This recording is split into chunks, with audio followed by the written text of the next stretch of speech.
it's Justin. Thanks for joining. Today, I want to talk a little bit about feedback, expectations, accountability, some of the things that are near and dear to my heart as I look at leading organizations and making sure I get the most out of the team. And the team has a great experience at work. So how do you know what's expected of you in a role? You'll hear my wife, Erin Jackson, talk a lot about the strengths-based leadership and Gallup, and I think it's just amazing. The underpinnings of engagement, which is really what you're driving, are I know what's expected of me in my role, and I have the tools and resources needed to do my job. Those two questions your organization should be able to answer all the time, every single day. I know what's expected of me in my role, and I have the tools and resources needed in order to do my job. So how do you set expectations? Well, I would argue it starts with the job description. And the job descriptions, a lot of times people don't pay much attention to it. Quickly download it off the internet, throw it together. Recruiting said, I got to have a job description. I got so much to do. I want to open the role, but I got to get this job description out there. The job description is probably your first stab at setting expectations for what you want out of this role. And I'll tell you, if you set the wrong expectations in the job description and you hire somebody, they come into the role and they start performing according to the job descriptions, but you realize, no, I actually wanted them to do this as well or do something else. That's the quickest way to get a disengaged employee because, they thought I was going to do this and they started to come in and do it. Now you're saying, no, I'm going to pull the rug out and I'm going to have you do other things. Now, in reality, it's usually not that dramatic. It's not like you're asking them to sell and then now you're going to have them go do tech support. It's usually the small things that build up over time. So start with a great job description, put the time in, make sure and get it right. Once you have the job description and the employee starts, you're going to want to make sure that in your one-on-ones, and you should absolutely be having some level of one-on-ones. If you go check out at aaronjackson.co on TikTok, or if you check out www.aaron-jackson.co, you'll find a bunch of resources for how to have effective one-on-ones, talk about how often should I have one-on-ones, all the kind of basic management one-on-one. Generally, with my leaders, I like to have some sort of touch base on a weekly basis, but if every other week makes sense to them, we got crystal clear expectations, not a lot's changing on a week by week basis, then, every other week or so is fine. But when you're doing your one-on-ones, it's really important to take notes and to go back to some set of expectations. So for me, I like to start off with a quarterly planning session where, I say, what are the things that we're going to focus on? What are the outcomes that we want for this particular quarter? Now, of course, you're going to have company outcomes as well, right? We want to hit this revenue number, this profitability, this number of customers, these product launches, et cetera, et cetera. But you want to know that for your team, for your division, what are you going to focus on? What are some of the things, some of the metrics that you want to measure, some of the outcomes that you want to happen?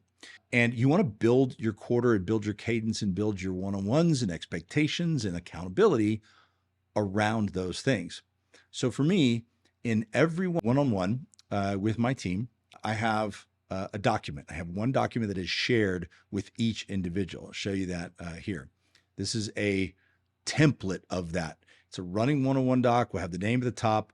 I tend to put the Gallup strengths, the top 5 strengths at the top: strategic, activator, competition, ideation, and later. Those happen to be mine.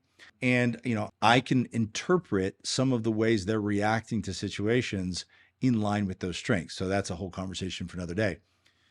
But at the very top, I have the current action items. What did we last talk about? What did we owe each other? These could be things I owe this individual leader, or this could be something they owe me, or that they owe somebody else, and I just want to follow up on it. And then I have a link that goes to the bottom of this document for all completed action items. It links to a bookmark in the back. And then whatever today's date is, the day that we're having the one-on-one, I have that up top with an agenda, 1, 2, 3, 4 items. They can add items. I can add items throughout the week. I'll pop this document open and I'll throw something in one of the bullet points. You don't have to worry about the formatting. It doesn't have to be perfect, but this makes me think, I don't want to randomize their day. So if I come up with something that I need to talk to them about and it can wait till the next one-on-one, I'll pop it up. And then I always put, when's our next one-on-one? And then all the previous conversations, the previous notes are there below, which leads me to documentation.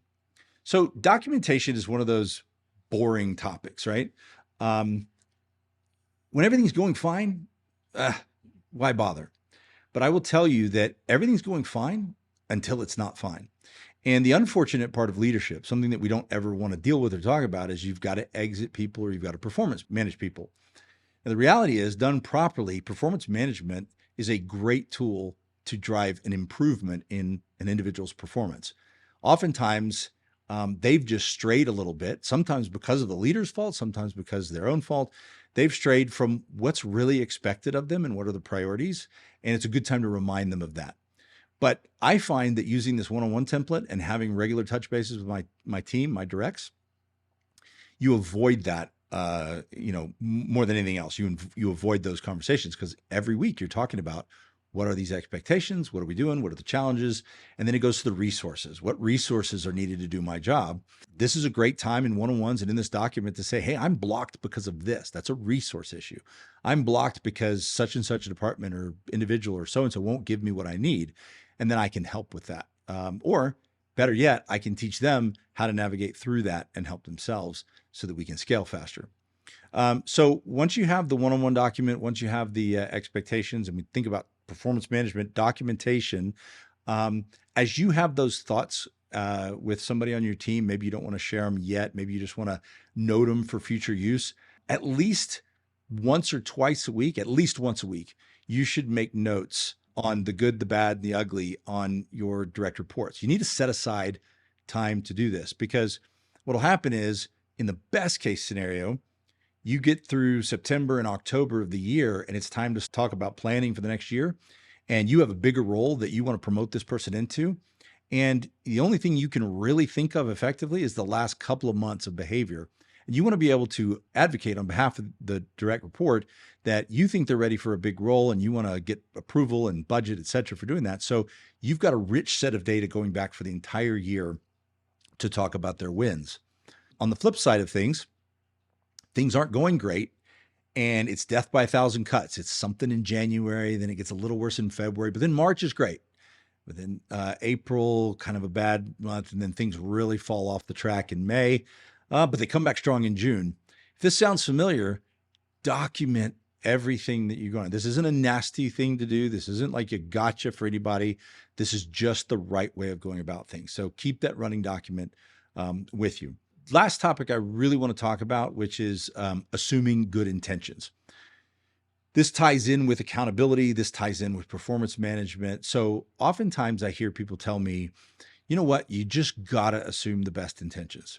And the reality is I do, and we all should. And I think naturally as humans, we do expect and assume good intentions. I assume that everybody comes to work with good intentions. The challenge is, though, good intentions don't work.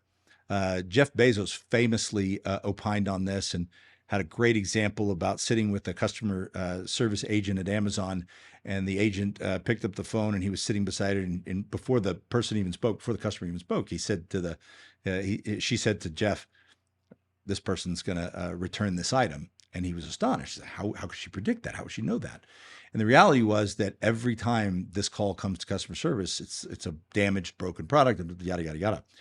Well, everybody had good intentions. They wanted to help the customer, but good intentions don't solve the ultimate problem. Processes solve the problem. So you really want to understand what process people are following. How are they holding each other accountable? How are they holding themselves accountable? What are they calendaring? What are they committed to? What metrics are they measuring, rather than just assuming good intentions? People are going to make mistakes, and we should have a lot of grace for mistakes. We absolutely should. And we don't want people to make the same mistake twice, but people make mistakes. And if you're pushing and you're driving innovation and you're taking risks, you're going to have a lot of mistakes, and that is totally fine. And we should assume good intentions. However, when there's major misses in a business, when there are problems with the deliverables, when we are not hitting the metrics, good intentions aren't going to solve it, and good intentions aren't going to work. So if you stop there and you stop short of the levels of accountability, the expectations, the measurement, the weekly business reviews, you're going to end up with a challenge on your hands. So think about that. Think about how you're holding your team accountable to metrics in the best, most supportive, constructive way, but also in a way that is true to what you owe the company in terms of performance and in terms of results. I can guarantee you long term, that'll serve you well. So thanks for joining, and subscribe if this kind of content is meaningful to you. And I look forward to seeing you in the near future. Bye.